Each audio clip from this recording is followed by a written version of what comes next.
Бажаю здоров'я, шановні українці. Good health to you, fellow Ukrainians. A brief report on the day. We are finalizing our preparations for the Ukraine-EU summit, scheduled for this week. In general, this week will be a week of European integration in every sense of the word. We are expecting the news for Ukraine. We are expecting the decisions from our partners in the European Union that will be in line with the level of cooperation achieved between our institutions and the EU, as well as with our progress. Progress which is obvious, even despite the full-scale war. On January 31st, I held a long meeting with the international bloc of the government and the office. We are preparing Ukrainian positions for negotiations with EU representatives.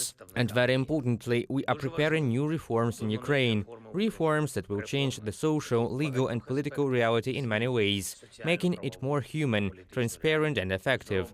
But these details will be announced later, based on the results of the relevant meetings. On January 31st, as in fact every day, I held several meetings with the military and the head of intelligence. We are studying the situation in detail in all major operational directions and in the long term, what the occupier is preparing for and how we are already responding to Russia's preparations for a revenge attempt.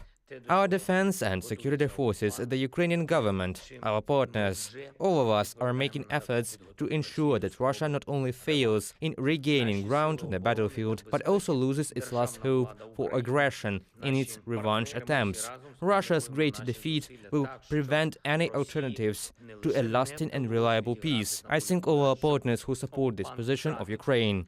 On January the 31st, I spoke with Prime Minister of Canada, Justin Trudeau. I briefed him on the situation on the battlefield, on the constant assaults in the Donetsk region, on the situation in the south, and at the existing threats. We discussed how our defense cooperation could be supplemented.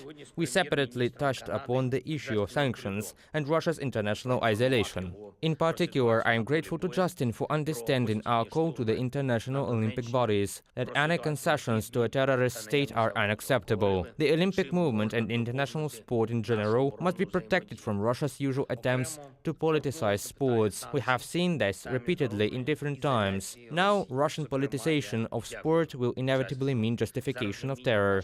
This must not be allowed. It is only together with the free world that we can protect sport from those sport bureaucrats who are willing to turn a blind eye to reality for some reason. On January the 31st, I also spoke with Prime Minister of Belgium, Alexander De Croo. I thanked him for the powerful defense package that was recently approved. We discussed our cooperation on international platforms, particularly with the UN. We discussed sanctions against Russia and the next sanctions package. We also talked about cooperation in protection sports and the Olympic movement from propaganda of terror. And one more thing. Now there is a certain lull with personal decisions.